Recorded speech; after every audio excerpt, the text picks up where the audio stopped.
الرحيم عن جابر بن عبد الله الأنصاري عن فاطمة الزهراء عليه السلام بنت رسول الله صلى الله عليه وآله وسلم قال سمعت فاطمة أنها قالت دخل علي أبي رسول الله في بعض الأيام فقال السلام عليك يا فاطمة فقلت عليك السلام قال إني أجد في بطني ضعفا فقلت له أؤنسك بالله يا عبدك من الدار فقال يا فاطمة ائتيني بالكساء اليماني فغثيني به فأتيته بالكساء اليماني فأتيته به وصرت أنظر إليه وإذا وجهه يتلألأ كأنه البدر في ليلة تمامه وكماله فما كانت إلا ساعة وإذا بولد الحسن قد أقبل وقال السلام عليك يا أمه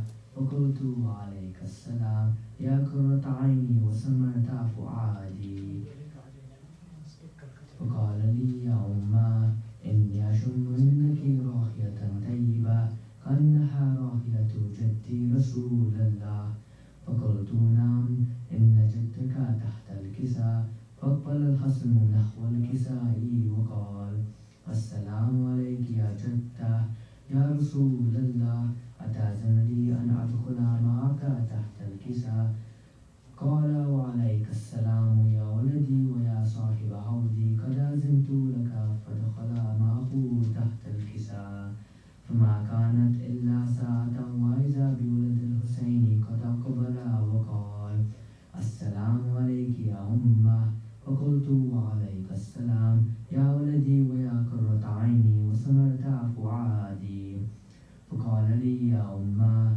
إني أشم إنك راحية طيبة كأنها راحية جدي رسول الله فقلت نعم إن جدك وأخاك تحت الكساء فدنا الحسين نحو الكساء وقال السلام عليك يا جدة السلام عليك يا من اخترق الله أتأذن لي أن أكون معكما تحت الكساء فقال وعليك السلام يا ولدي ويا شافع أمتي قد أذنت لك فدخل معهما تحت الكساء اللهم صل على محمد وآل محمد فأقبل عند ذلك أبو الحسن علي بن أبي طالب وقال السلام عليك يا بنت رسول الله فقلت وعليك السلام يا أبا الحسن ويا أمير المؤمنين فقال يا فاطمة إني أشم عندك راحية طيبة كأنها راحية وخيب بن أمير رسول الله فقلت نعم ها هو مع ولديك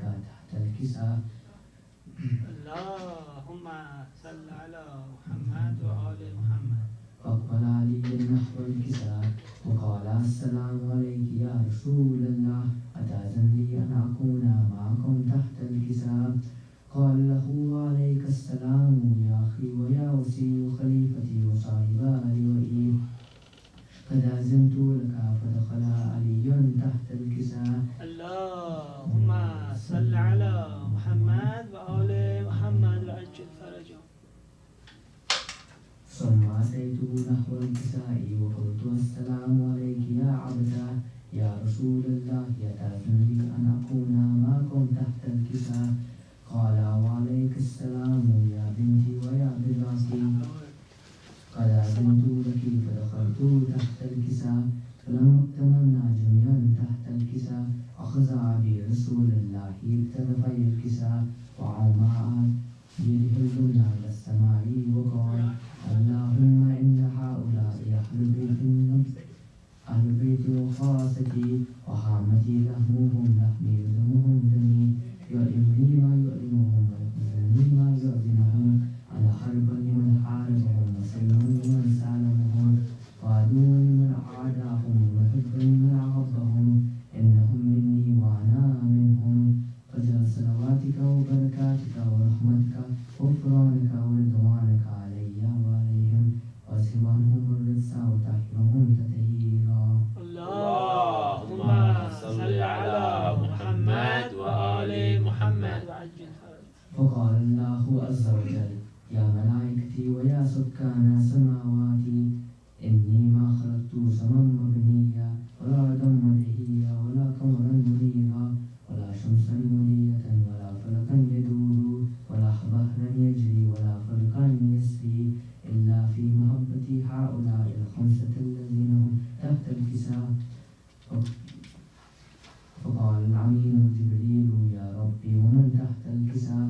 فقال عز وجل هم أهل بيت النبوة معدن الرسالة هم فاطمة وأبوها وبعلها وبنوها. فقال جبريل اللهم صل على محمد وآل محمد وبعلها وبنوها. فقال جبريل يا ربي أتأذن لي أن أحبطا إلى الأرض ليكونا معهم سادسا؟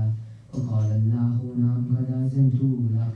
فهبط العميل جبريل قال السلام عليك يا رسول الله العلي الأعلى يقرئك السلام ويخصك بالتحية والإكرام ويقول لك وعزتي وجلالي إني ما خلقت سما مبنيا ولا أرضا مدحيا ولا قمرا منيرا ولا شمسا مضية ولا فلكا يدور ولا بحرا يجري ولا فلكا يسري إلا لأجلكم ومحبتكم وقد أذن لي أن أدخل معكم.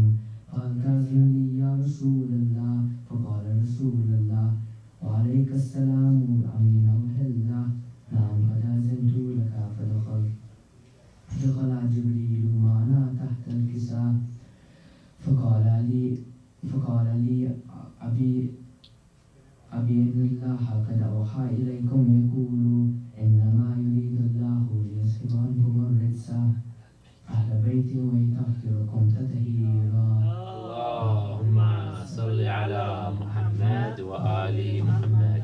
فقال علي النبي يا رسول الله أخبرني ما لجلوسنا هذا تحت الكساء من الفضل عند الله. فقال النبي والذي بعثني بالحق نبيا واصطفاني برسالة نجيا ما ذكر خبرنا هذا في محفل من محافل أهل الأرض وفيه جم من شاتنا ومحبينا إلا ونزلت عليهم الرحمة وحفت بهم الملائكة واستغفرت لهم إلى أن يتفرقوا. فقال علي إذا والله فزنا فهذا شيخنا ورب الكعبة. اللهم صل على محمد وآل محمد. فقال النبي ثانيا يا علي والذي بعثني بالحق نبيا واصطفاني بالرسالة نجيا ما ذكر خبرنا هذا في محفل من محافل أهل الأرض فيه جم من شاتنا ومحبينا وفيهم مهموم إلا وفيه الله قوما ولا مظلوم إلا وكشف الله غمّا ولا تعلم حاجة إلا وكد الله حاجتا. وقال علي إذا والله فزنا وسودنا وكذلك أشرتنا فازوا وسودوا في الدنيا والآخرة ورب الكعبة. اللهم صل على محمد وآل محمد. جزاك الله ما شاء الله.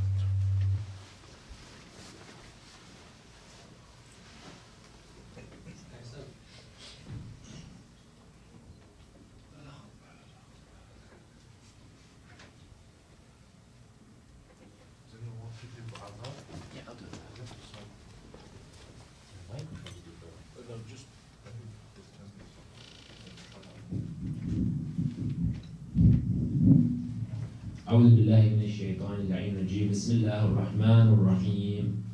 إن الله وملائكته يصلون على النبي يا أيها الذين آمنوا صلوا عليه وسلموا تسليما. اللهم صل على محمد وآل محمد.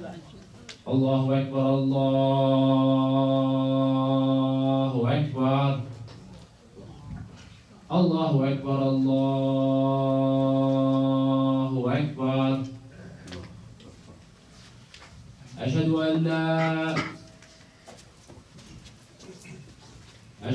لا إله إلا الله.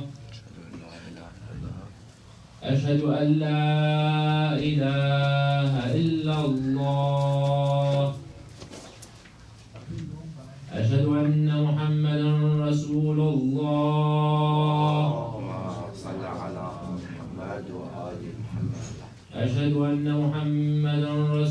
الله.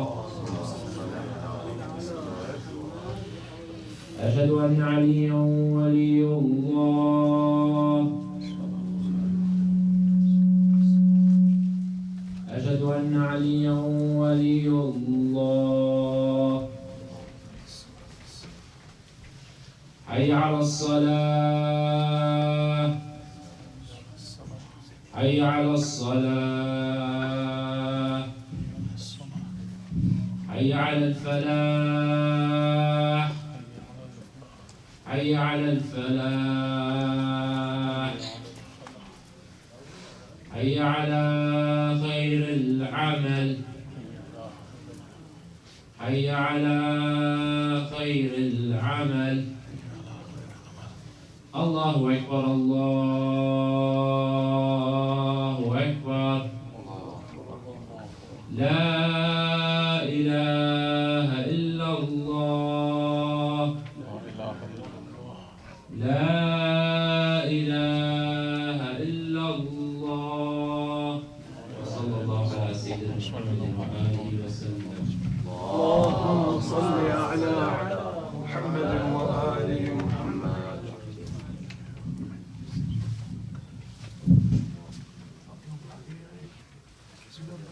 الله أكبر الله أكبر. أشهد أن لا إله إلا الله. أشهد أن لا إله إلا الله. أشهد أن محمدا رسول الله. اللهم صل على محمد وآل محمد. محمد رسول الله. اللهم صل على محمد وآل محمد. أشهد أن عليا ولي الله. أشهد أن عليا كفار.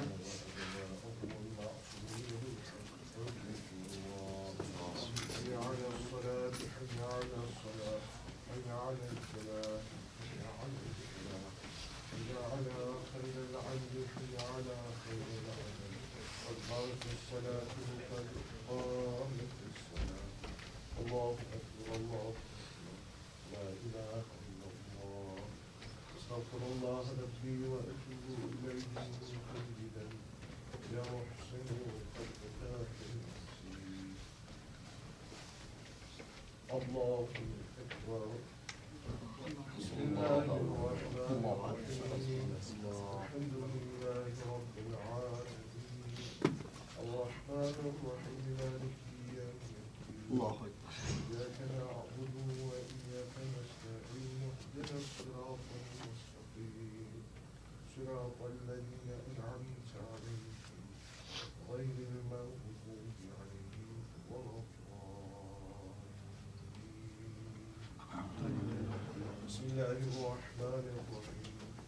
إذا جاء نصر الله والفتح ورأيت الناس يدخلون في دين الله أفواجا فسبح بحمد ربك واستغفره إنه كان توابا. الله سبحان ربي العظيم وبحمده. سبحان الله سبحان الله سبحان الله. سمع الله لمن حمده. الله سبحان ربي الأعلى وبحمده. ربي صل على محمد وآل محمد. الله أكبر. أستغفر الله وأتوب إليه. الله سبحان ربي الأعلى وبحمده. ربي صل على محمد وآل محمد. الله أكبر. بحمد الله. بسم الله الرحمن الرحيم. الحمد لله رب العالمين الرحمن الرحيم مالك يوم الدين. إياك نعبد وإياك نستعين. اهدنا الصراط المستقيم صراط الذين أنعمت عليهم غير المغضوب عليهم ولا الضالين. الحمد لله. بسم الله الرحمن الرحيم. قل هو الله أحد الله الصمد لم يلد ولم يولد ولم يكن له كفوا أحد. بارك الله. الله اللهم صل على محمد إلهي هب لي كمال الانقطاع إليك وأنر أبصار قلوبنا بضياء نظرنا.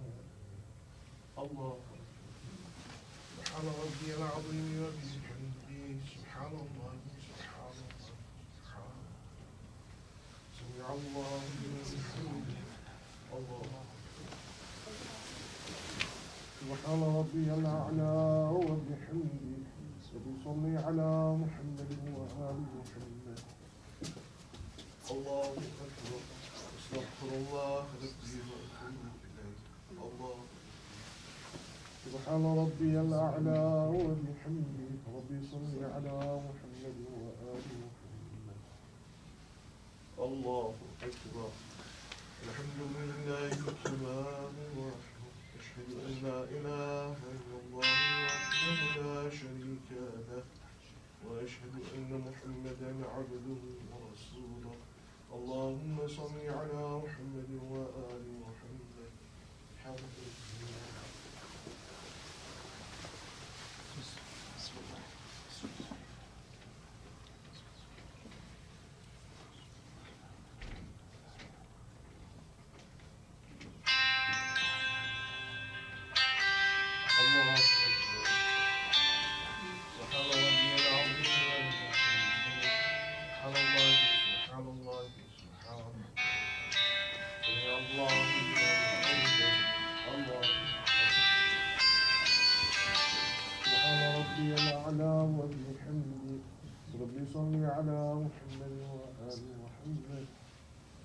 الله أكبر أستغفر الله ربي وأتوب إليه. الله أكبر سبحان ربي الأعلى وبحمده ربي صل على محمد وآل محمد. يا من له الدنيا والآخرة برحم من ليس له الدنيا والآخرة يا كريم. الله أكبر الحمد لله أشهد أن لا إله إلا الله وحده لا شريك له وأشهد أن محمدا عبده ورسوله. اللهم صل على محمد وآل محمد. السلام عليك أيها النبي ورحمة الله وبركاته. السلام علينا وعلى عباد الله الصالحين. السلام عليكم ورحمة الله وبركاته. الله أكبر الله أكبر الله أكبر لا إله إلا الله. اللهم صل على محمد وآل محمد. اللهم صل على محمد وآل محمد.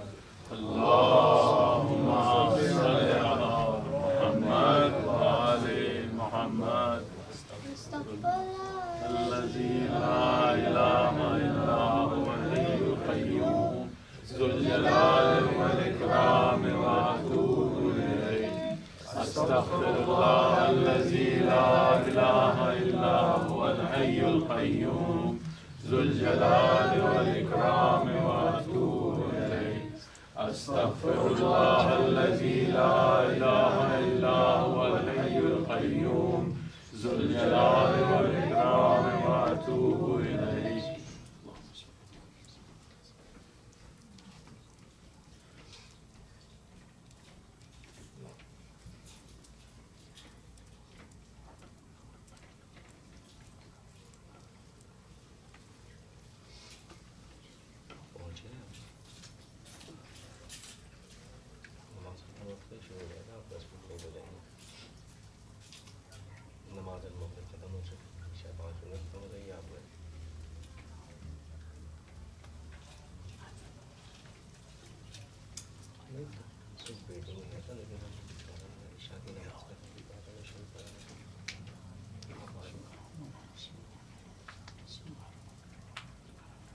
بسم الله الرحمن الرحيم. اللهم صل على محمد وآل محمد. اللهم إني أسألك موجبات رحمتك وعزائم مغفرتك والنجاة من النار ومن كل بلية والفوز بالجنة والرضوان في دار السلام. وجوار نبيك محمد عليه وآله السلام. اللهم ما بنا من نعمة فمنك، لا إله إلا أنت، أستغفرك وأتوب إليك. اللهم صل على محمد وآل محمد. الله أكبر الله أكبر. أشهد أن لا إله إلا الله أشهد أن محمدا رسول الله صلى الله عليه وسلم.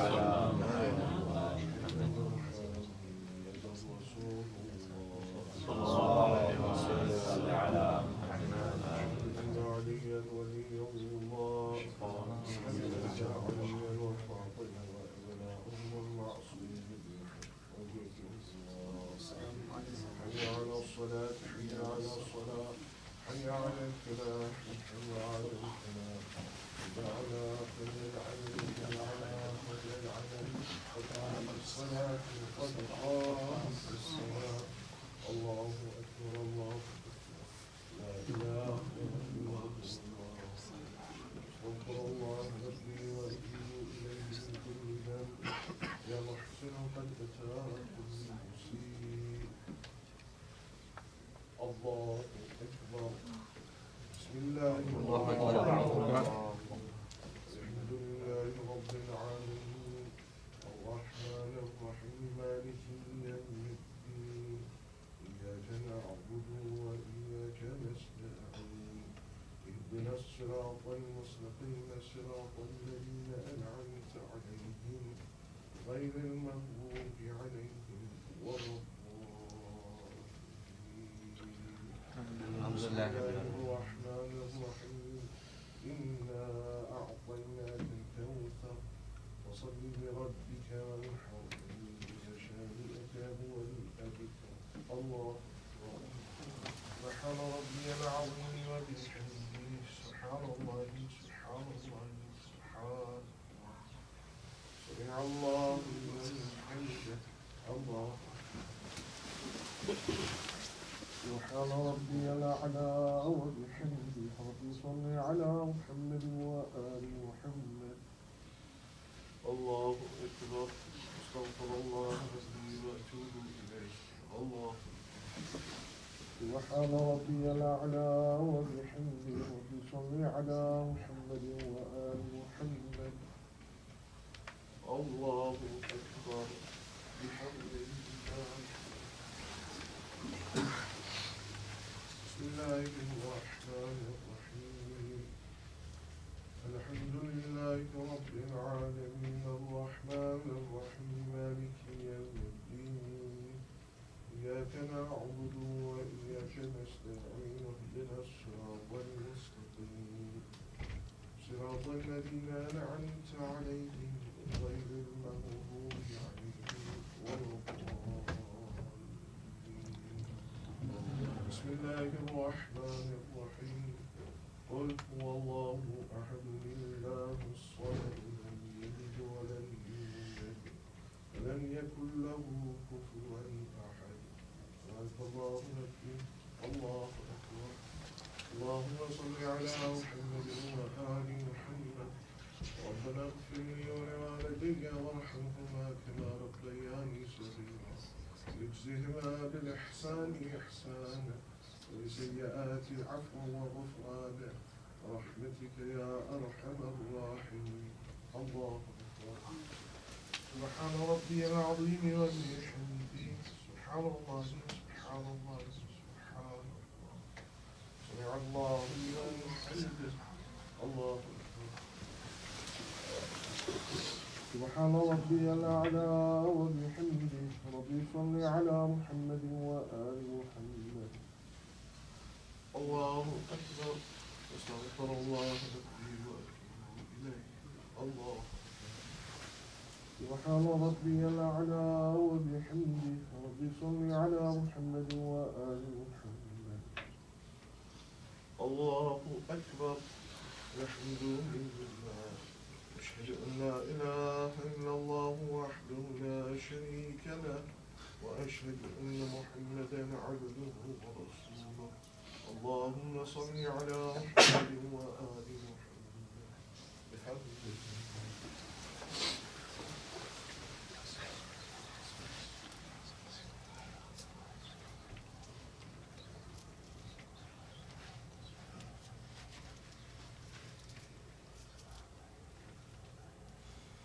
الله أكبر. سبحان ربي العظيم وبحمده. سبحان الله سبحان الله سبحان الله. سمع الله لمن حمده.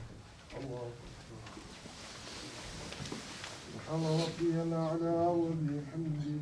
رب صل على محمد وآل محمد. الله أكبر. أستغفر الله. الله سبحان ربي الأعلى وبحمده. رب صل على محمد وآل محمد. الله أكبر بحمد الله.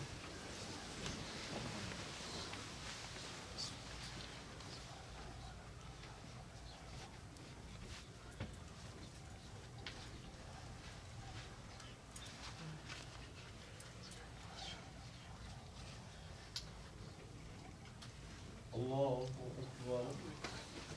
سبحان ربي العظيم وبحمده. سبحان الله سبحان الله سبحان الله. سمع الله لمن حمده. الله أكبر. سبحان ربي الأعلى وبحمده.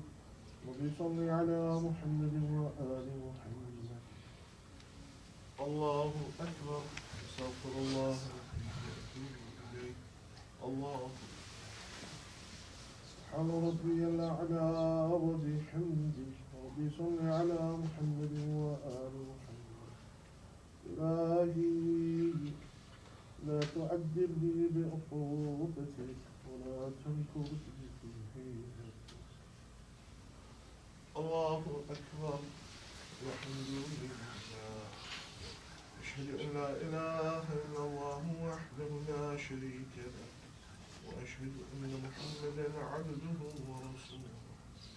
اللهم صل على محمد وآل محمد. السلام عليك أيها النبي ورحمة الله وبركاته. السلام علينا وعلى عباد الله الصالحين. السلام عليكم ورحمة الله وبركاته. الله أكبر. الله أكبر. الله أكبر. لا إله إلا الله.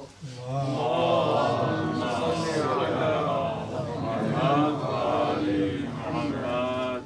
اللهم صل على محمد وآل محمد. اللهم صل على محمد وآل محمد. الذي لا إله إلا هو الحي القيوم ذو الجلال والإكرام وأتوب إليه. أستغفر الله الذي لا إله إلا هو الحي القيوم ذو الجلال والإكرام وأتوب إليه. أستغفر الله الذي لا إله إلا هو الحي القيوم ذو الجلال والإكرام وأتوب إليه.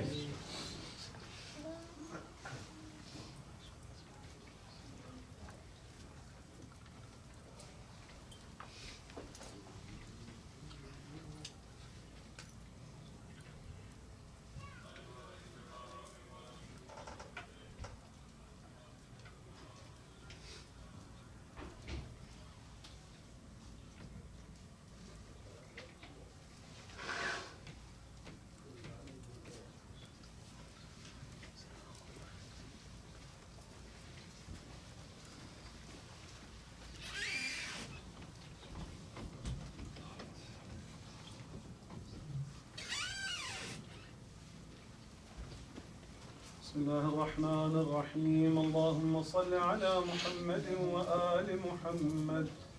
اللهم إنه ليس لي علم بموضع رزقي وإنما أطلبه بخطرات تخطر على قلبي، فأجول في طلبه البلدان، فأنا فيما أنا طالب كالحيران، لا أدري في سهل هو أم في جبل، أم في أرض أم في سماء، أم في بر أم في بحر، وعلى يدي من ومن قبل من، وقد علمت أن علمه عندك وأسبابه بيدك، وأنت الذي تقسمه بلطفك وتسببه برحمتك.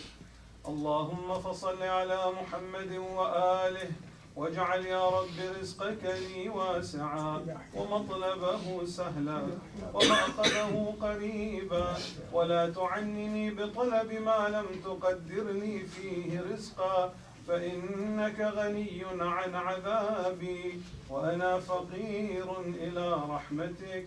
فصل على محمد وآله، وجد على عبدك بفضلك، إنك ذو فضل عظيم. اللهم صل على محمد وآل محمد.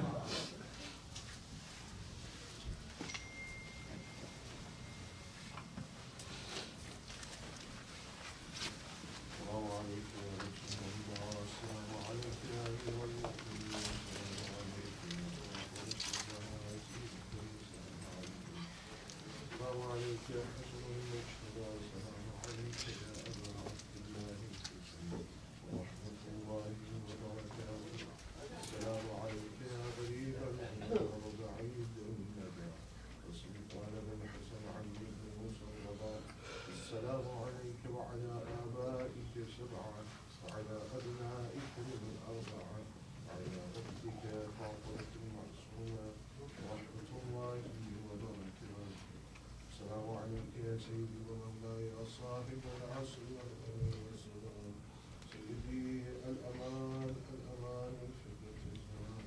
السلام عليك يا خليفة الرحمن، اللهم أرني قلعة رشيدة وغرة حميدة، فتحا ناظري بنظرة مني إليك، وعجل الفرج وسهل مخرجا، واجعلنا من عوانه وأنصاره والمستشهدين تحت لوائه. السلام عليك يا حمدك من الله ورحمة الله وبركاته. اللهم صل على محمد وآل محمد.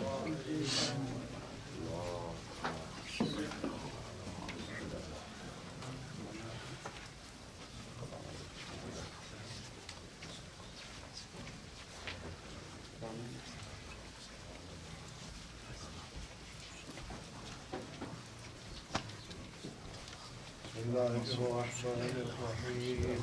اللهم كن لوليك الكريم الحسن صلواتك عليه وعلى آله في هذه الساعة وفي كل ساعة، وليا وحافظا وقائدا وناصرا ودليلا وعينا، حتى تسكنه أرضك طوعا وتمتعه فيها طويلا، برحمتك يا أرحم الراحمين.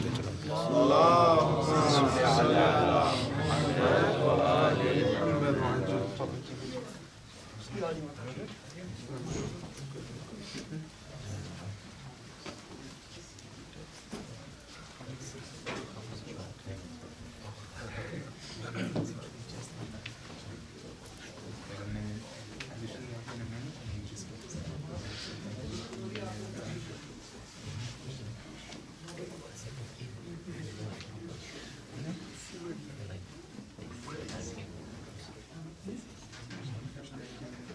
برائے خوشنودی محمد و آل محمد بلندتر صلوات. اللهم صل على محمد وآل محمد.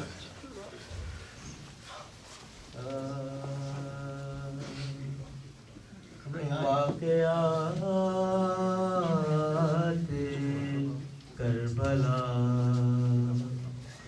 پیش نظر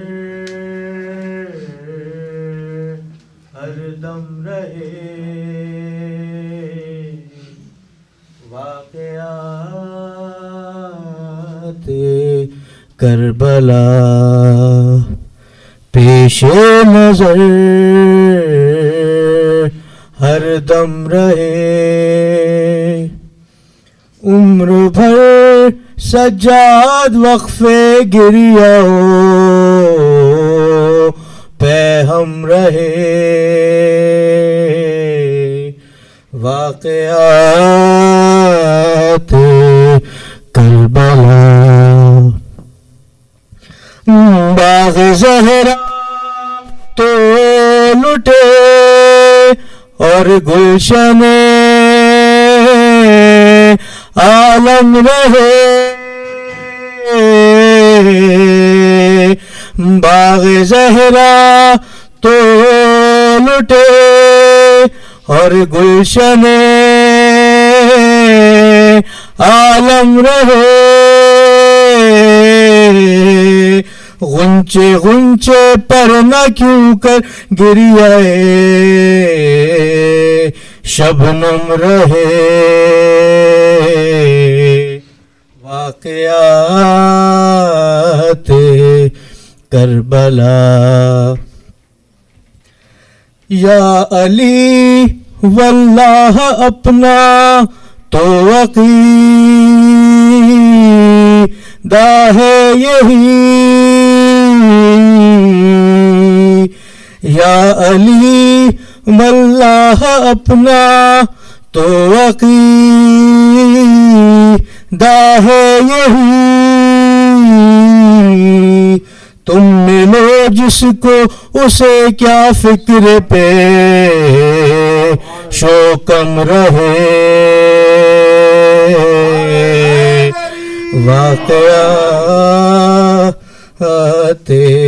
کربلا اور کربلا کی جنگ تک بدلی نہیں شکل دفاع،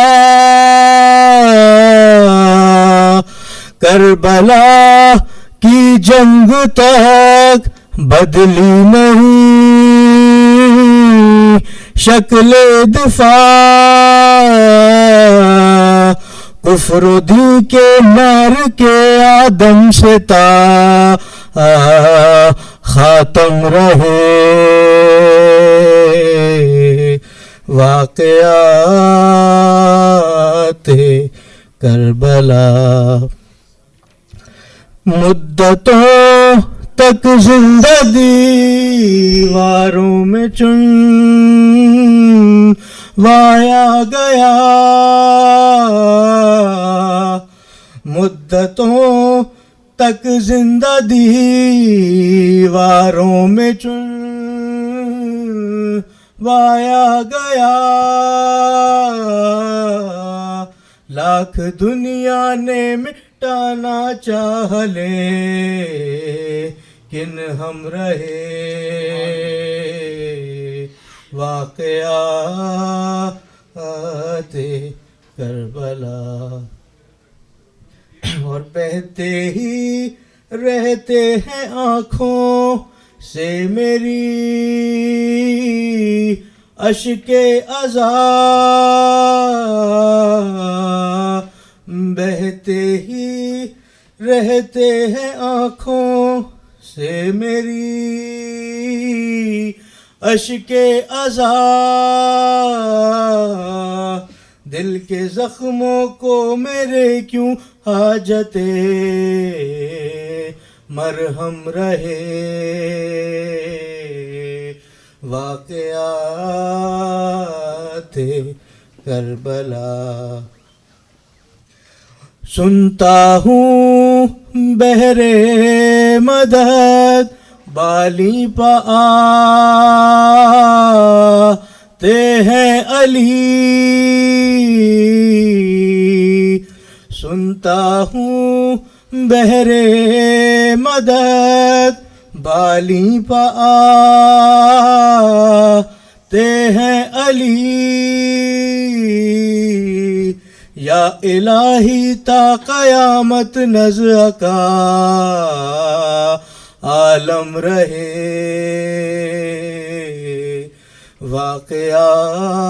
واقعات کربلا اور جلد اب تو اپنے روزے پر بلا لو یا حسین جلد اب تو اپنے روزے پر بلا لو یا حسین آپ کا احسان کب تک مبتلا اے غم رہے واقعات کربلا سلام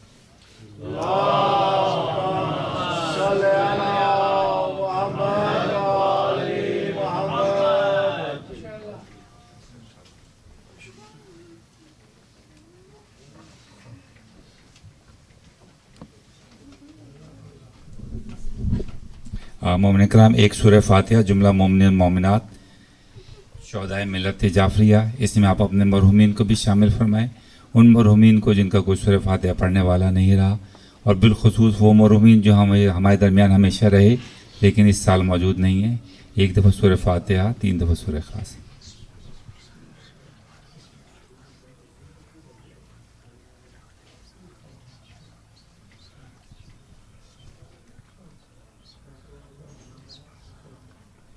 باب العلم بنی ہاشم سوسائٹی کی جانب سے یہ مجلس اعزاز کا سلسلہ جو یکم محرم سے شروع ہوا ہے انشاءاللہ 7 ربیع الاول تک جاری رہے گا۔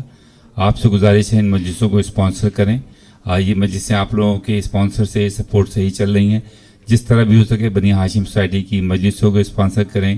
ہمارے جو مسلح جات ہیں جن کا ہدیہ $700 ہے، آپ انہیں اسپانسر کر سکتے ہیں تاکہ جب آپ لوگ اس پہ نماز ادا کریں تو اس کا دیا ہوا ثواب جو ہے آپ کے مرحومین کو پہنچے۔ اس طرح ہمارے پاس بلڈنگ فنڈ ہے، بلڈنگ فنڈ میں آپ ہیلپ کر سکتے ہیں، جس طرح بھی ہو بنی ہاشم سوسائٹی کی مالی اعانت فرمائیں۔ باب العلم کی جو ممبرشپ ہے وہ یکم محرم سے 30 صفر تک ہمیشہ ٹائم لمیٹڈ ہوتی ہے۔ جن مومنین نے ابھی تک ممبرشپ فارم کمپلیٹ نہیں کیا آپ سے ریکویسٹ ہے فارم فل کر دیں۔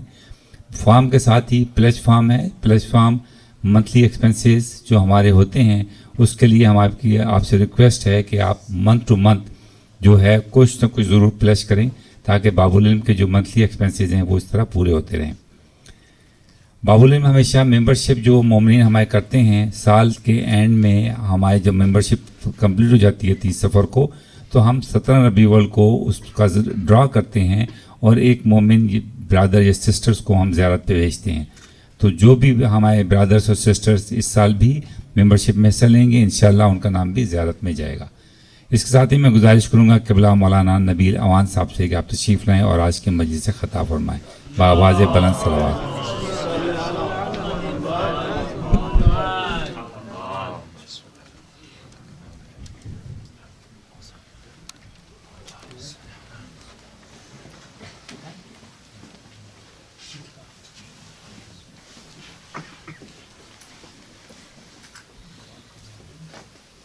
برائے خوشنودی محمد و آل محمد بلندتر صلوات۔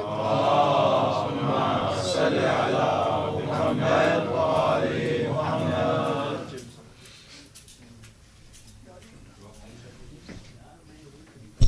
جناب سیدہ طیبہ طاہرہ ام ابیہا بلندتر صلوات۔ صلی علی محمد و آل ما شاء الله لا حول ولا قوة إلا بالله العلي العظيم حسبنا الله ونعم الوكيل نعم المولى ونعم النصير ربي اشرح لي صدري ويسر لي أمري واحلل عقدة من لساني يفقهوا قولي أعوذ بالله من الشيطان اللعين الرجيم بسم الله الرحمن الرحيم الحمد لله الذي جعل الحمد مفتاحا لذكره وسببا للمزيد من فضله ودليلا على آلائه وعظمته ثم الصلاة والسلام والتحية والإكرام على النبي الأمي المكي المدني الهاشمي الذي سمي في السماوات بأحمد وفي الأرضين بأبي القاسم محمد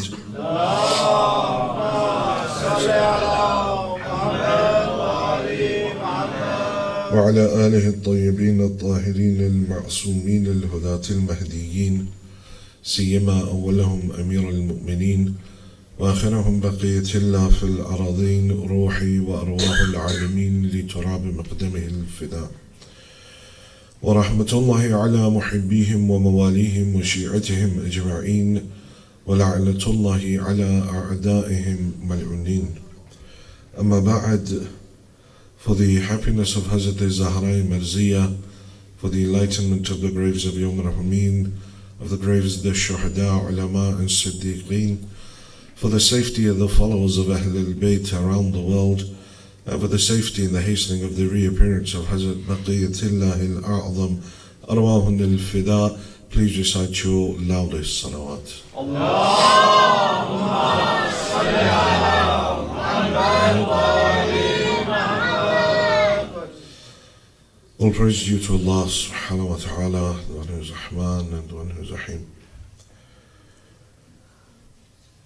We have been looking at Dua number 20 of Sahifa Sajjadiyya, the Dua that is known as Dua Makarimul Akhlaq. And we've been selecting lines from that particular Dua in order that we may better understand what it is that the Imam alayhi salam is referring to. The line I've selected for tonight and more than likely into tomorrow and the day after is the Imam says, Ilahi albisni zinat al-muttaqeen. Oh Allah, clothe me in the beautiful clothing of the muttaqeen. And then the Imam lists some 20 characteristics. What is the beauty of the muttaqeen? What is the reason, what makes the muttaqeen so beautiful? And then we'll look at those tomorrow and the coming nights.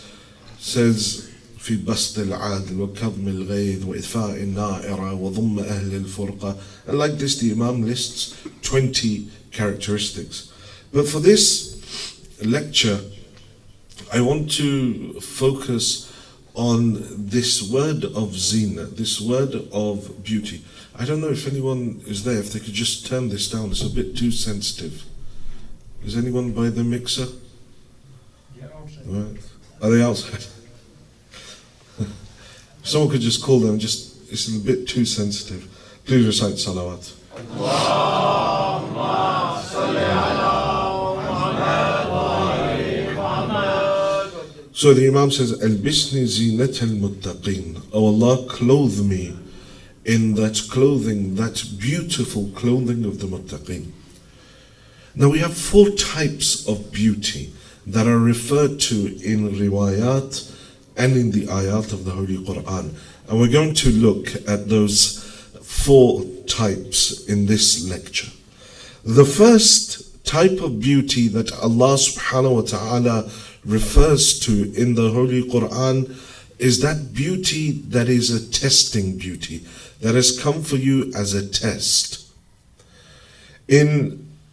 When referring to children and wealth, he says, Al-mal wal-banun zinatu hayat ad-dunya. Says your children and your wealth are the beautification for you in this dunya. But then at the same time, he also says that your children and your wealth for you is a fitna, is a test. And in Surah Al-Munafiqun, verse number 9, Allah says, Ya ayyuhalladhina amanu, La tulhikum amwalukum wa awladukum an dhikrillah. Says, oh you who believe, don't allow your children and your wealth to take you away from the remembrance of Allah subhanahu wa ta'ala. So many people in this world have been given children, have been given wealth. And many people's wealth has taken them away from Allah subhanahu wa ta'ala. Even though that wealth, al-zahir, was something that was a ni'mah from Allah subhanahu wa ta'ala, but they didn't acknowledge that ni'mah from Allah, and it took them towards eternal damnation. Look, for example, at Qarun, the individual that had everything, but yet that same wealth took him towards the depth of hell. And the Holy Prophet of Islam would walk around the streets of Medina and calling out loudly to the people this ayah or reading out loudly the whole of Surah Takathur, Al-Hakim Takathur, Hatta Dhurtum al-Maqabir. The multiplicities of this world, they distract you from your reality. All of the things that you have in your life, they seek to distract you. You get distracted by your wealth. You get distracted by your children. You get distracted by your work. You get distracted by all of these things. Al-Hakum Takathur, the multiplicities of this world, the abundance of this world diverts your attention until one point. Hatta dhurtum al-maqabir, until your head hits the stone of your grave. And it is at that time, كَلَّا سَوْفَ تَعْلَمُونَ, that you will know. ثُمَّ كَلَّا سَوْفَ تَعْلَمُونَ. And again Allah says, and surely at that point you will truly know what you left behind, how you were distracted from all of these realities. And it's interesting, this surah, there's a whole story behind it. There were two tribes that were debating with each other on their greatness. So they were saying, well, I've done this, we've done this, our tribe is this. And it got over and over, they kept on bringing up various things. And it got so silly that they said, one tribe said, well, we have more dead people than you have. And they said, fine. The other tribe said, no, we have more. So fine, let's go to the graveyard and count. So they went to the graveyard. And this really gives you an example of why it is that the greatest of all the Anbiya was sent to these people. Why was it that? Because they really needed help. They're fighting over how many dead people they have from their tribe.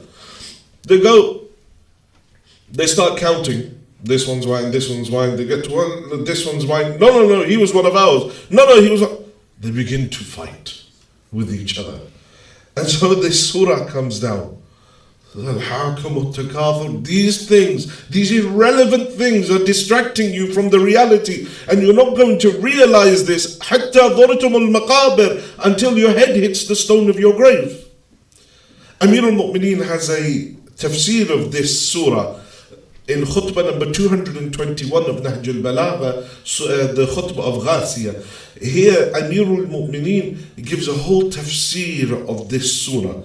And this is interesting. I said on the first night that we, as the Shi'as of Ahl al-Bayt, we don't have any sort of connection with Nahj al-Balagha. I haven't read it, I haven't picked it up.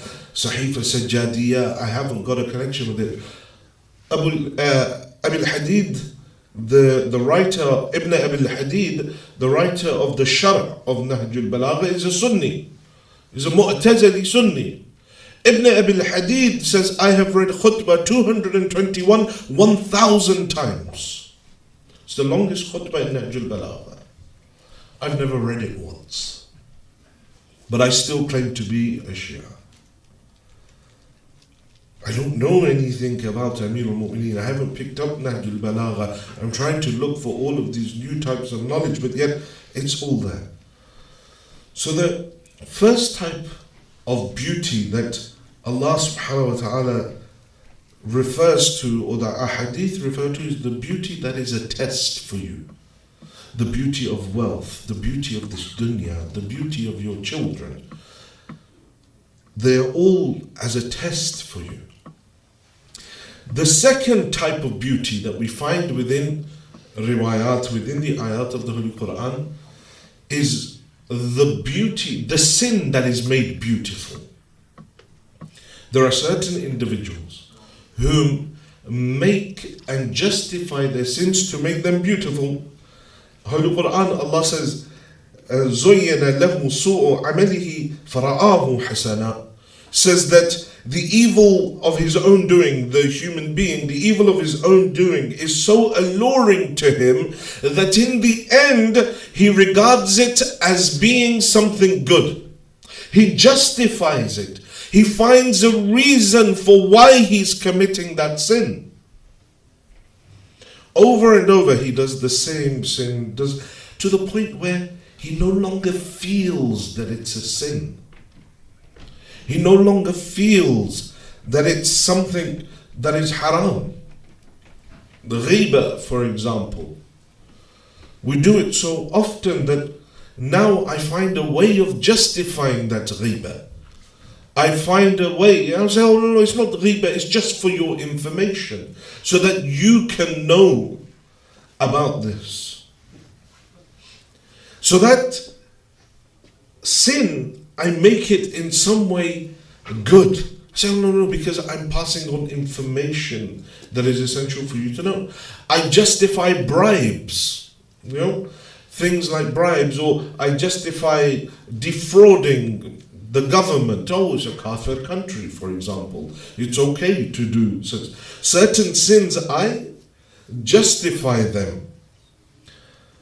Many things in my home, I know, and I've given you examples of this, that I know my sister-in-law is not a mahram for me, or I know that my female cousin is not mahram for me, but I will still laugh and joke and punch, and everyone in the house is like, oh, look at them, they're just like brother and sister.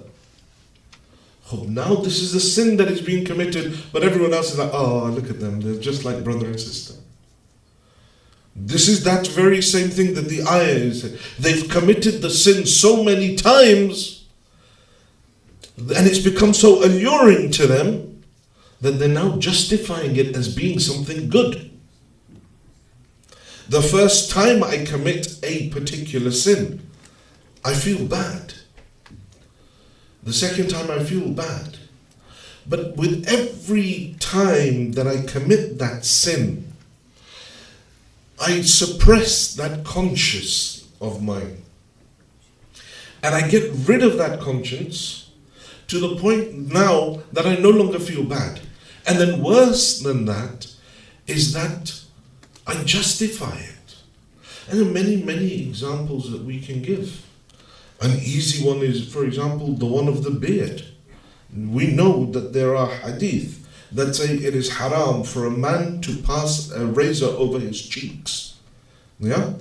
And we know that there are many, and I said here, I'm sure the other day, that there is a fine that has to be paid in gold, according to the riwayat, equivalent to how much he shaves his beard, whether it grows back or not. So we have this. We know it's haram to shave.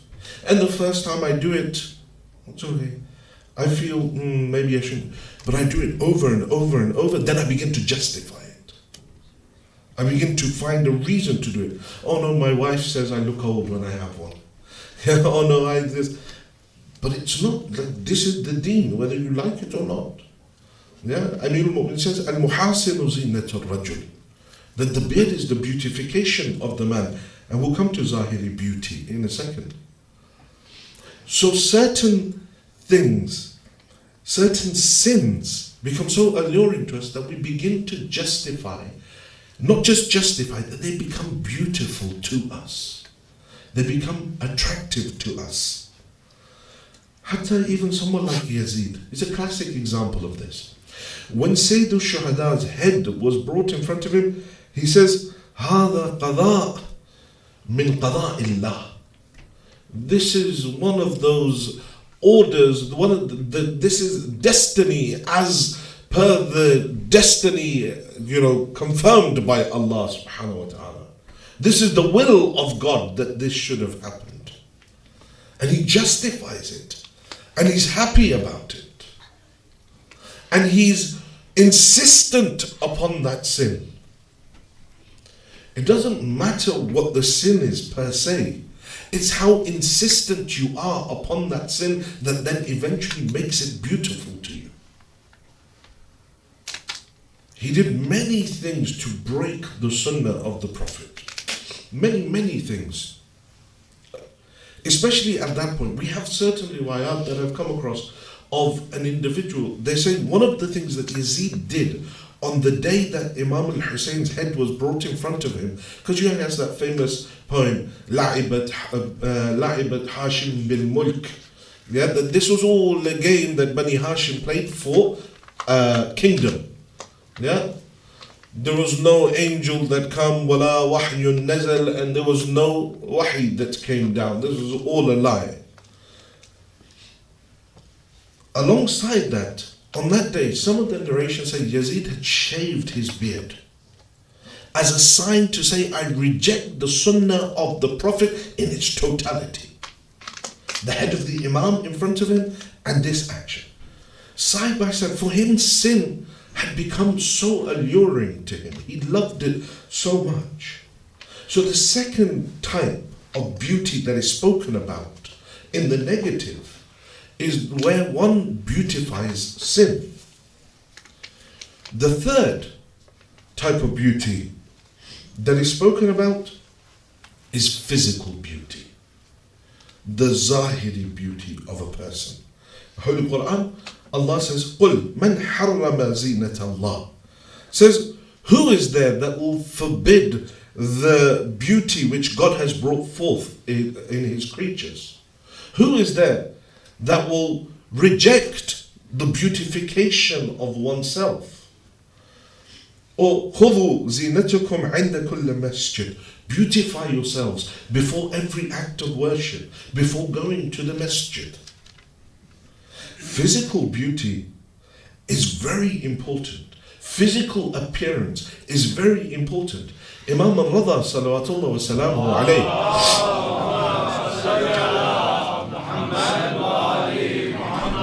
was known, all the A'imma alayhimu salam, but we have many riwayat about Imam al-Rada being dressed very nicely.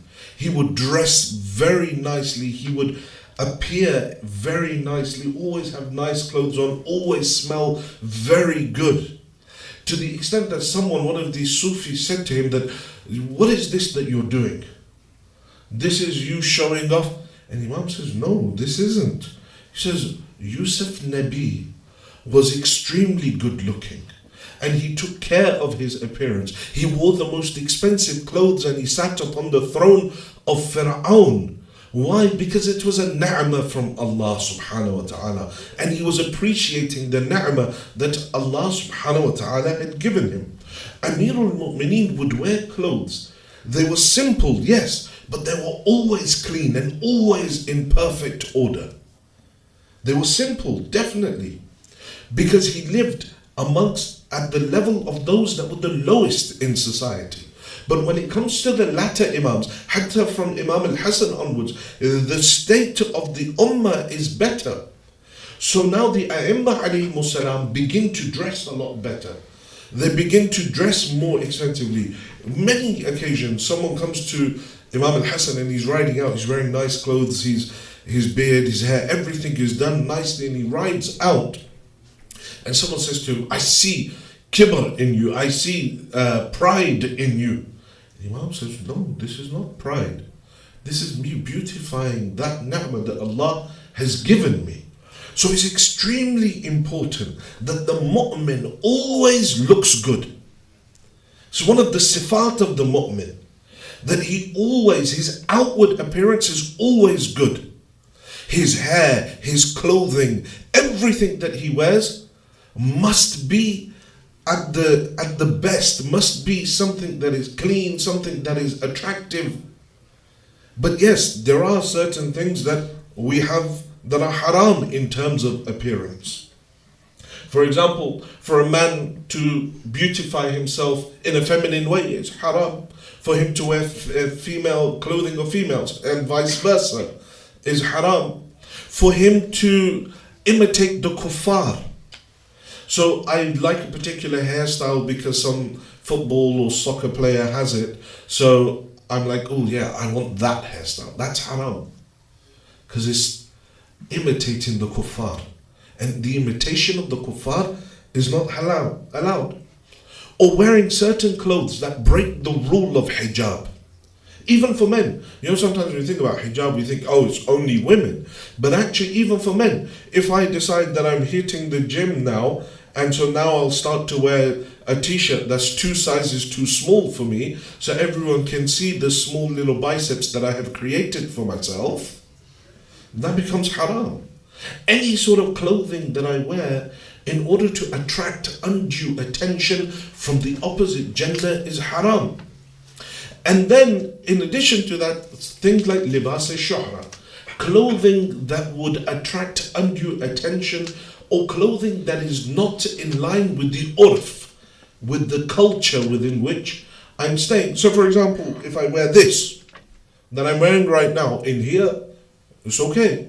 But I wear this and I decide to go shopping in Walmart. Now everybody's going to be looking at me. Where's this guy come from? A Harry Potter convention? Where's he come from? That becomes haram for me to wear. It's a libas al-shuhra.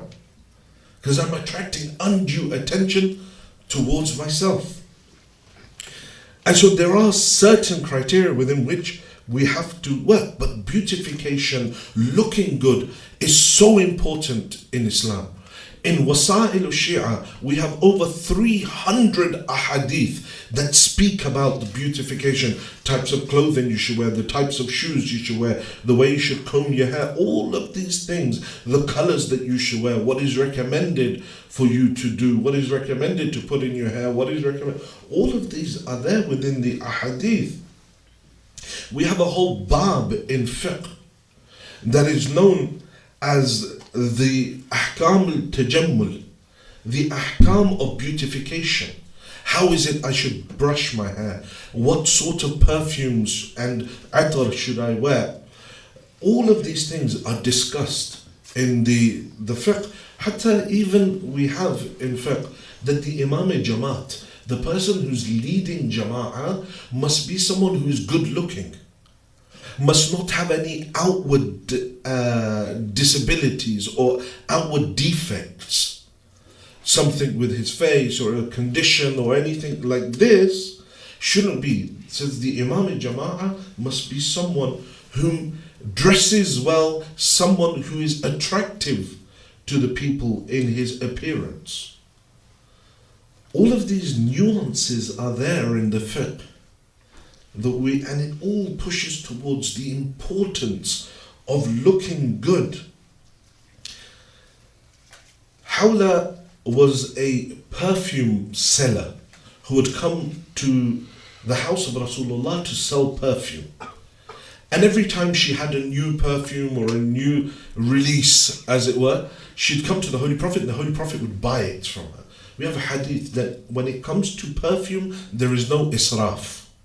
When it comes to buying cologne or perfume, there's no israf.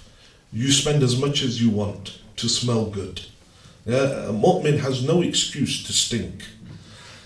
Except, of course, at times what happens, there are certain people, no matter how much they shower and wash, they still smell. But that smell isn't something to do with their physical. That's the smell of their soul.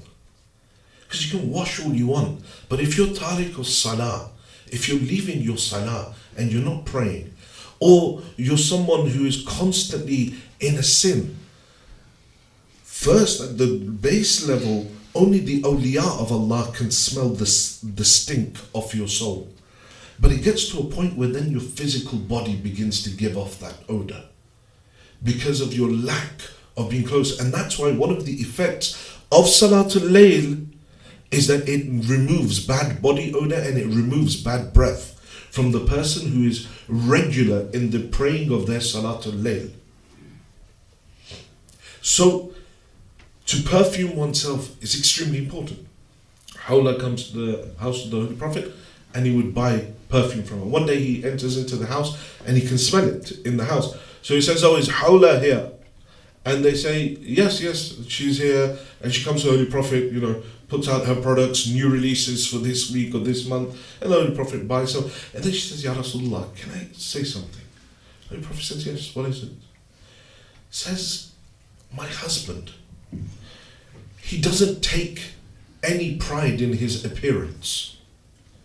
He doesn't come near me. He doesn't make himself attractive. He doesn't spend time with my children. He just wears the same clothing over and over. He doesn't beautify himself in any way." The Holy Prophet says, "Give him a message from me and tell him that you are far from my sunnah. You are not following my sunnah by not beautifying yourself. And you know, one of the reasons Karbala happened, Imam Hussein sends the letter to the people of Basra, Ala wa inna sunnata qad umitat, that surely the sunnah of the Prophet has been killed. The Holy Prophet says to her, tell your husband, because he doesn't look good for you, he doesn't take pride in his appearance, he's not following my sunnah. The Holy Prophet was extremely picky in regards to his looks. He was very, very, he would focus and make sure that he looked the best. Always had his hair combed. By the side of the door was a bowl of water. And before he would leave the house, he would look inside the bowl of water to check his beard, check his hair, check his clothing, and then he would go out. At times, some of his wives would be like, what are you doing? Where are you going all of a sudden? That, you're looking all nice. Well, some of them had this like slight jealousy in them. So where are you going looking so nice? The Holy Prophet would say, Atajammalu ya Rabbi. I'm beautifying myself for my Lord. For nothing else except for my Lord. And so the Holy Prophet was very, very picky about these things. And so should the mu'mineen. Many a times people come and many a times they will complain that, our father, he doesn't take, we have lots of money, we're not in any way poor, but our father just won't wear nice clothes. He always looks like he's homeless, or he always looks like he's a tramp, for use of a better word. Same clothing over and over, never looks nice, never takes pride in his appearance. People, and this is a sin if you're doing this over and over. Even though I don't like your people, the complaint is of the children that it's embarrassing to be alongside our father in the way, because he takes no pride in his appearance. We have money. He just doesn't want to spend it on these things. And I mean, what we need many times we call out and say, your wealth, all of it will be wasted. The Holy Prophet said, all of it wasted, unless upon that which you eat, or you wear, or you give in the way of Allah. Otherwise, you don't do any of these three, that wealth is just going to dissipate away from you. You can keep it locked away in a bank account all you want, but there's no way it's going to be of any benefit. It will eventually lose its value unless you buy things with it. You buy something to wear, buy something to eat, or you give it in the way of Allah subhanahu wa ta'ala. So the third zina that is very important is the one of physical beauty, your outward, your exoteric presentation. The clothing you wear, your hair, all of these things is very, very important. The fourth, and what the Imam is actually referring to when he says, Albisni zinat al-muttaqeen, clothe me in the beauty of the muttaqeen, in the beautiful clothing of the muttaqeen, is that ma'nawi beauty, that esoteric beauty, that beauty that lies inside, that spiritual beauty. That's what is the most important. Beautifying your ibadat, beautifying your a'mal, beautifying all of those things that take you towards Allah subhanahu wa ta'ala. And so what is the beautification of your ibadah? Everything has a beauty.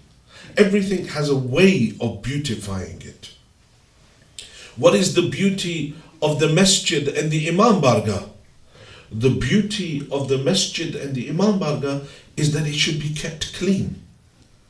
That it should be because it's in the name of the imam, right? It's the name of Allah. It should be pristine. It should be clean. It should be presentable, that the believers come and want to stay in that place, not think that, they've caught something by the time they've left. Yeah. Some of our masajid and Imam Bargahs, Allahu Akbar, you go inside the bathrooms, you go in tahir and you come out najis. You're going in there for tahara. You go in more tahir and you come out najis. Those water splashed all over the place. It's like nobody's got any sort of wherewithal. Even though the Holy Prophet is saying, An-nadafatu min al-iman, that cleanliness is part of faith. If you're not a clean person, you don't have faith. You don't clean up after yourself, you don't have faith. But you see how people go and they take liberties in the toilets of the Husayniyah, and then everybody's like, well, I'm not cleaning up after this person. It's left down to maybe one or two people. The beautification of the masjid, of the, everything has a beauty. Everything has beauty. What is the beauty of the majlis? What is the beauty of the majlis? For example, the majlis of Imam Hussein. The masa'ib that we have, the fada'il that we have, of Amir al-Mu'mineen. But one step further is our timekeeping in regards to majlis. I'll roll in 20 minutes, 25 minutes late, okay, I'll get there, it's alright. Because in reality, I'm just ticking a box for myself. I don't want to learn anything. I'm just ticking a box and thinking, yeah, okay, I can go home, feel good about myself. I went to a majlis.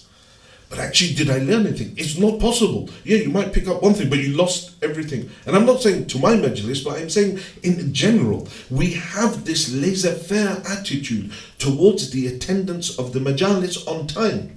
Whereas Amir al-Mu'mineen, in one of his recommendations to the people, to Imam al-Hasan, Imam al-Hussein, in fact, he says to them that I'm telling you, I'm calling you towards the taqwa of Allah,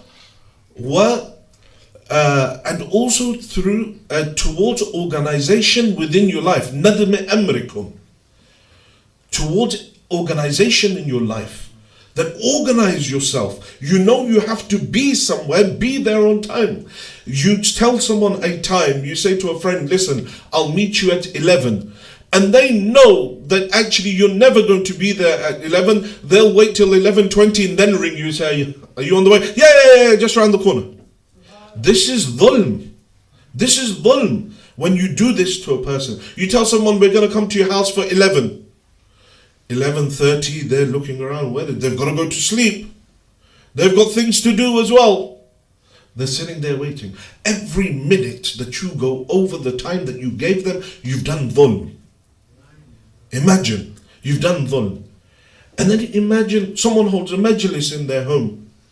And the bani of the majlis, the person that is holding the majlis, says to you that my majlis will begin at 7 or 8 or 9. And you rock up at 7:30, 9:30. I just want to show my face. But what is worse is that the Zahiri Bani of the Majlis is not the person whose house you've gone to. The actual Bani of a Majlis is the Imam of the time. So by your coming late, you are infringing the right of the Imam of the time. By not having organization in my life, by not having the beauty, not maintaining the beauty of the majlis. Because I'm telling the Imam, yeah, listen Imam, I know it's the majlis of your grandfather, but I'll give you 15 minutes. It's about all I can do in my busy schedule. So everything has a beauty. Your car's beautification is that you clean it. The beautification of your wealth is that you give zakat from it. The beautification of your children is that you teach them about the deen, the esoteric beauty. And what is the beauty of your ibadat? What is the beauty of your salah? The narration says, al-khushu' zinatu salah. Khushu', concentration, humbleness, solemnness, these are all what khushu' is, different words, but in reality khushu' is more than that. It's about being present in that worship that you are doing, having the presence of heart, having the presence of mind in that particular worship that you're doing. The early Muslims of Mecca, when they were in Mecca, they would always be in this state of khushu', praying and wailing to Allah, tears falling from their eyes. And then the hijrah happened. And they come to Medina. And now their wealth begins to increase, their life becomes easy. And so now they begin to lose their khushu'.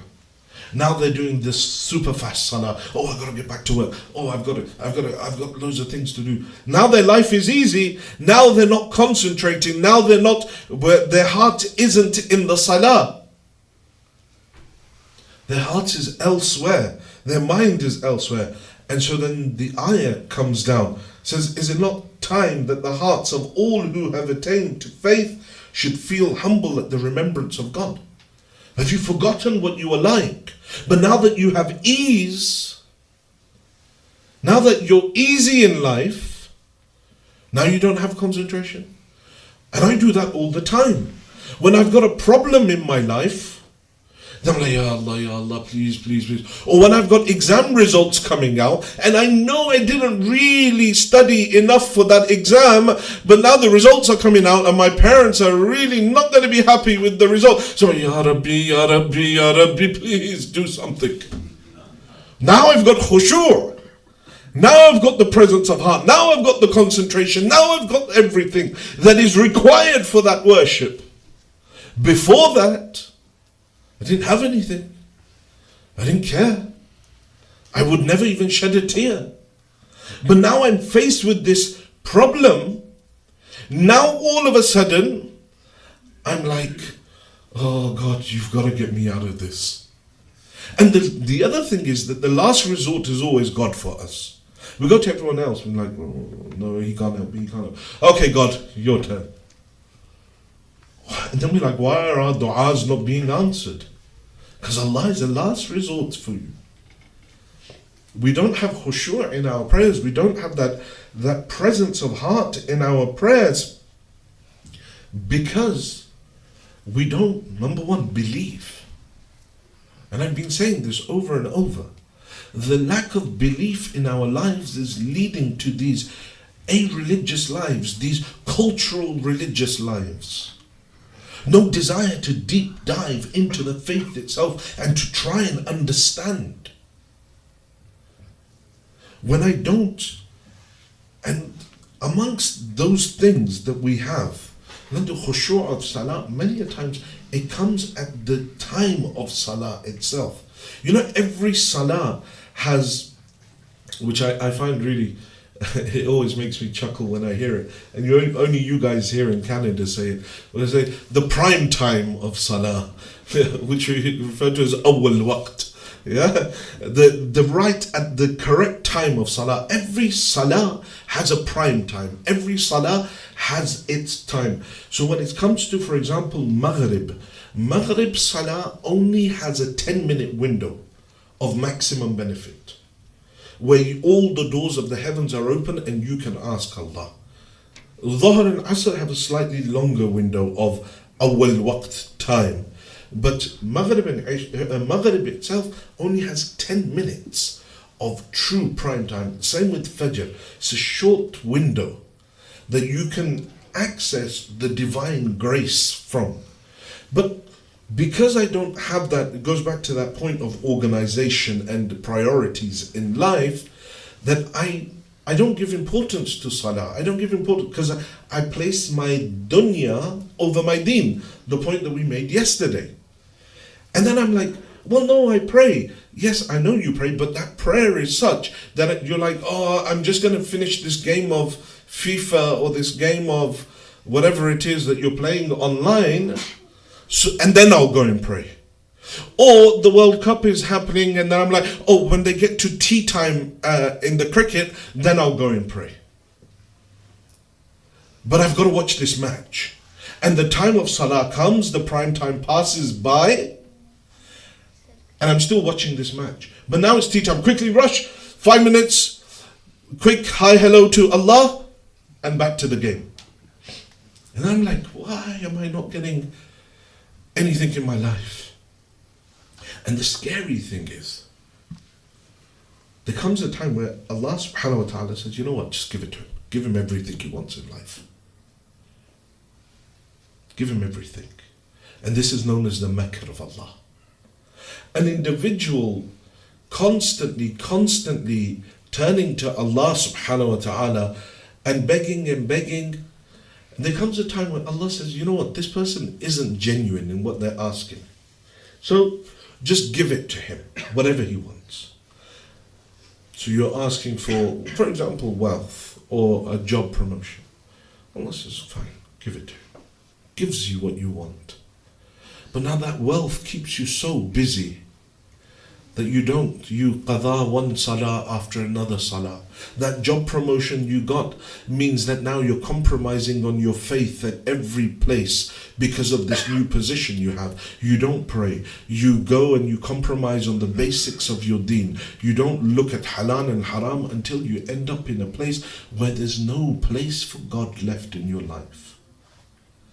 And that's the most scary place to be.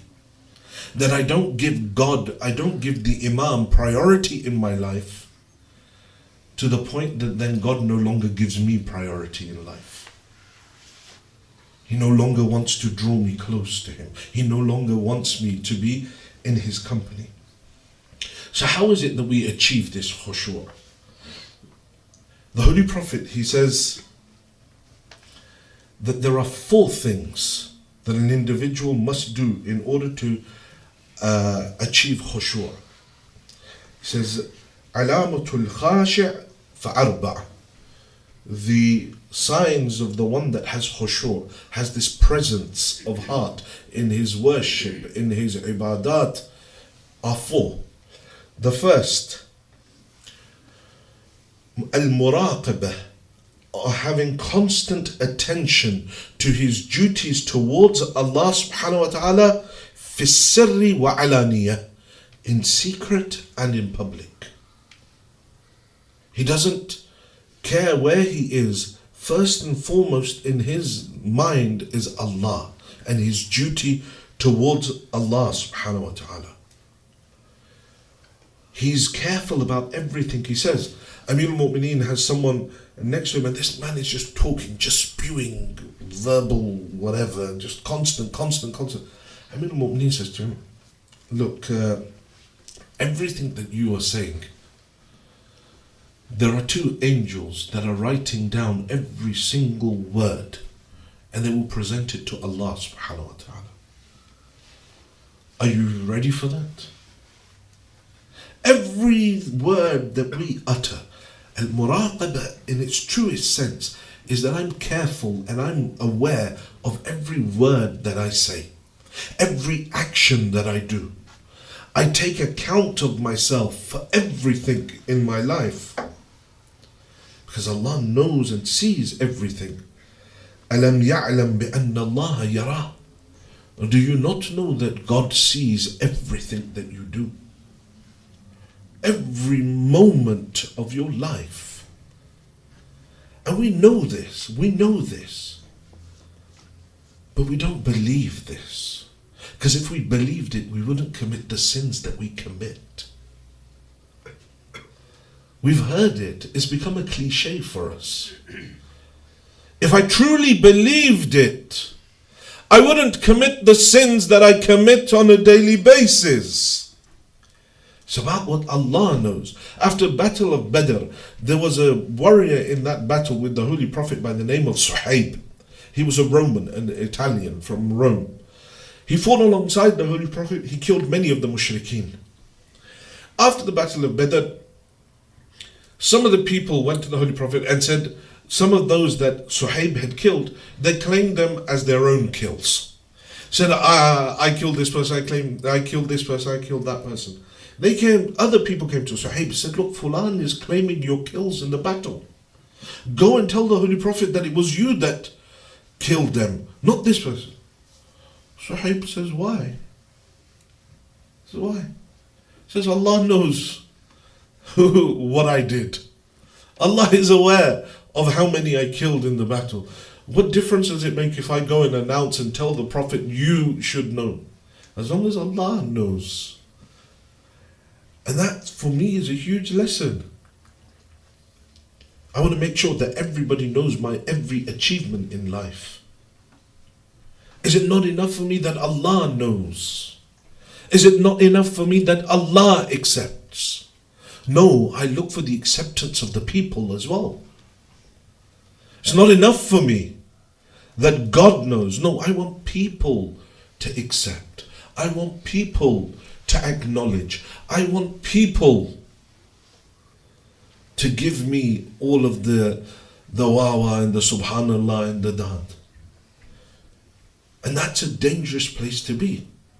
And that's why many of these talent shows and things that are popping up, it's a dangerous place for us to go spiritually. The desire to be known, the desire to be acknowledged. It's a very dangerous desire. The desire to be a leader, hubb al-riyasa, is a very dangerous disease to have. The love of seat, the love of position. All of these are very dangerous. But then at the same time, having this, but I want everyone to know what I've done. Is it not enough that Allah knows? It is. So the first way of achieving khushu' in one's life is to have muraqabah, have awareness of Allah day and night. Allah is aware of everything that is done. Everything that is done. After one of the battles, the Holy Prophet came and stopped with the army at a place where there was a well. And two individuals went to the well to try and pull out water. One from the Muhajirin, one from the Ansar. They both threw their pails in and their ropes got tied with each other. And as they were pulling it, the rope snapped and both of their pails fell inside the well. One said to the other said to the other one, and they turned into an argument. The Muhajir slapped the Ansar around the face. The man from the Ansar stayed quiet and walked away.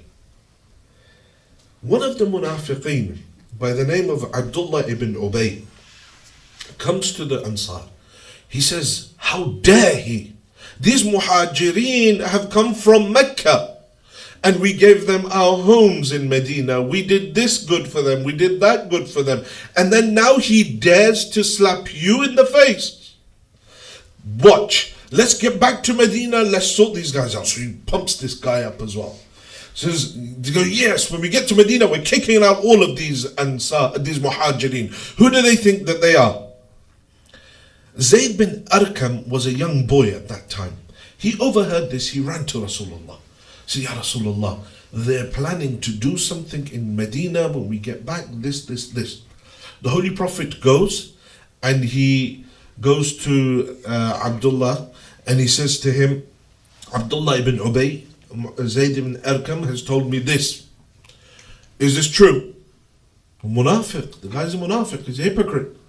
He turns around and says, no, Ya Rasulullah, you're going to take the word of a child over mine? No, nothing happened. Ask this guy. So gathered a few more munafiqeen and they said, no, Ya Rasulullah, he didn't say anything.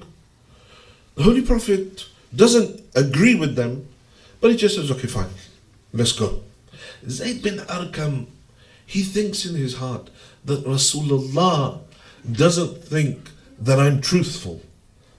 The Holy Prophet doesn't think I'm truthful. The Holy Prophet thinks I'm a liar. These people called me a liar. So he's very upset the whole way. By the time they enter into Medina, the ayah comes down to the Holy Prophet.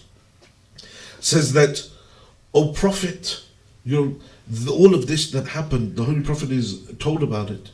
He calls Zayd bin Arqam. He says, look, you don't need my acceptance of your truth. Allah Himself has accepted your truth.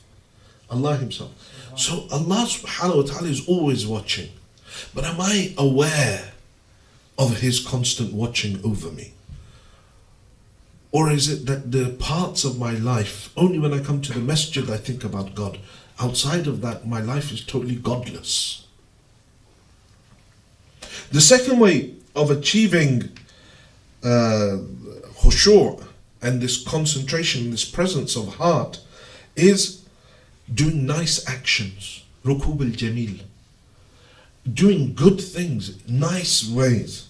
A tongue that swears. Swearing is haram, even against the enemies. La'na is different to swearing. La'na is mustahab, sab. Swearing is haram. In the Battle of Siffin, Hujr ibn Adi and Malik al-Ashtar, they made their way to the tents of Muawiyah fighting, and they heard someone swear at Amir al-Mu'mineen from the tents of Muawiyah. They swore at Amir al-Mu'mineen. Hujr ibn Adi, Malik al-Ashtar, they swore back at Muawiyah. When they returned back, Amir al-Mu'mineen says, "It has come to my knowledge that you swore at my enemy." He says, "Never swear again." He says, "If you use profanity again, then go distance yourself from me." To who is he saying it? Malik al-Ashtar and Hujr ibn Adi. Two of the greatest companions of Amir al-Mu'mineen. He says, "You ever swear again, then go away from me." For me, it's just like every other word's a swear word, every other word's a profanity. Because that's how I articulate myself.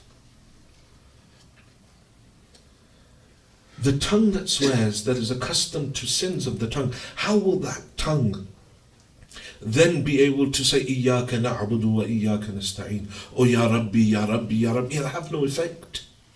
Because it's been destroyed. Through lies, through ghibah, through swearing, through being harsh to people. There's no way that that tongue can now take me towards Allah. That ear that listens to music, that has accustomed itself to listening to music, that likes the sound of music. That ear will never accustom, it'll always be repulsed by the Quran. It'll get bored by the Quran. And you see it in our centers. Quran is being recited, people are talking. Because that is the ear that is accustomed to listening to haram, that does not have any respect of the word of God. And so Quran can be recited, people are talking. They have no respect for the word of Allah. Even though they know that 70 years worth of ibadat is removed when you speak during the Holy Quran, when you speak during adhan, when you speak during iqamah. When you speak about worldly affairs, during those times, 70 years worth of nur of your ibadat is gone. That ear that is accustomed to haram, how can it help me reach Allah? Those eyes that cannot control themselves, that can't stop themselves from looking at haram and looking at a mahram, then how will those eyes gaze upon the dharih of Abi Abdullah and shed tears?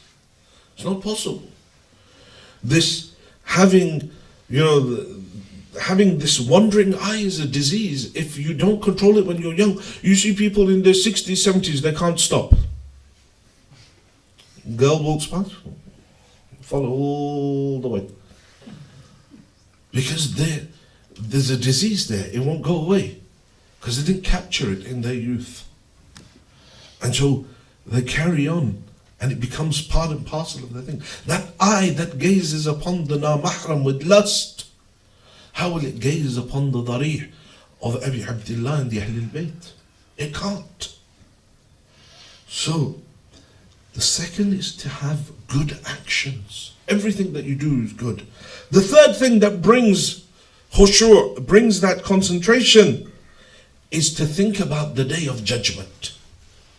1/4 of the Holy Quran is about the day of judgment.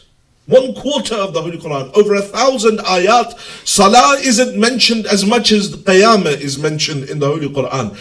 By 70 different names, Allah subhanahu wa ta'ala refers to the day of Qiyamah. But I have no attention towards the akhirah, the moment that I die. I don't think about it. I don't think about the fact that one salah missed on purpose will lead to years and years of adhab in the qabr.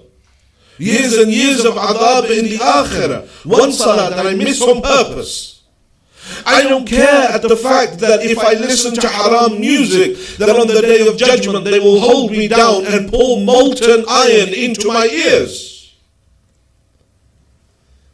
For me, that's nothing. Because I don't have that yaqeen. I don't believe it. It says, remembering the day of judgment. That is from amongst the things that will bring khushu'. If I don't, then it will just lead to my distraction. I'll never have that presence of heart in my actions, in my ibadat. That is the realm of tajassum al-a'mal. Every single one of the actions that I do will manifest in a form in that realm. Don't think that your Jannah and your Jahannam and Jannah is gonna be there when you go. No, it's happening simultaneous to you now. Here you act, over there is built. Here you act, over there is destroyed. It is simultaneous to your existence. You are making your heaven and hell right now. With every action that you do, with every sin that you commit, every ibadah that you do, you either build up heaven or you destroy your heaven and make a place for yourself in hell. To be constantly aware is very important. The last thing that Allah says, or that the Holy Prophet says, that brings khushu', wal munajat lillah. Having munajat with Allah. Just talking to Allah. You don't need to talk to Allah in Arabic. Just sit down, find a quiet place, and just talk to Allah in whatever language you want. Everyone else in this world will get bored of your complaints. You're going through something in life. Everyone will get bored of it. Be it your friends, be it your siblings, your children, they'll get bored. The only person that doesn't get bored of the complaints of his abd is Allah. Every day you go and say the same thing, he'll listen. He always listens. He's one that always listens. Yaqub alayhi salam, one day he says, someone asked him how he said, oh, I'm old, I've got pains now, I got the... Jibreel comes out, says, Yaqub, Allah says, you've begun to give your complaints to the makhluq now? Says, Ya Allah, I'm sorry, I won't do it again. I won't do it again. And then when his Yusuf alayhi salam goes to look at the Holy Quran, he says, I will not mourn, I will not cry, I will not complain to anyone but my Lord. I go through something and I make sure that everybody in the world knows what I'm going through, what problem I'm going through. And the last person I'll talk to is Allah subhanahu wa ta'ala. But it's all about how we speak to Allah. The beauty of our ibadat is in khushu', is in that concentration, in that humbleness, in that being with presence of heart in front of Allah subhanahu wa ta'ala. So when the Imam says, Al-bismi zinat al-muttaqeen, clothe me in the beauty of the muttaqeen, this is what he is referring to. And Karbala is full of that khushu'. One individual after another individual. You look at Zainab salamullah alayha and you look at her khushu'. Look at her presence of heart, her focus on Allah. That she comes to the broken body of her brother. She places her hands underneath. Oh Allah, accept this sacrifice from us. After the Battle of Khandaq, when Amir al-Mu'mineen had killed Amr ibn al-Abdud and his body lay there, the sister of Amr, Safiya, was brought to the body of Amr. She looked at the body of Amr ibn al-Abdud and she said, Oh Amr, I feel the pain of your loss, but Amr, I will never cry for you. The reason is, Amr, the one who killed you is Kuff Karim, was a man of great magnanimity. Why, Amr? Because he did not mutilate your body after your death. At that time in the Arabs was a way that they would mutilate the body of the person that they had killed, remove their nose, their ears, various parts of their body. She said, Oh Amr,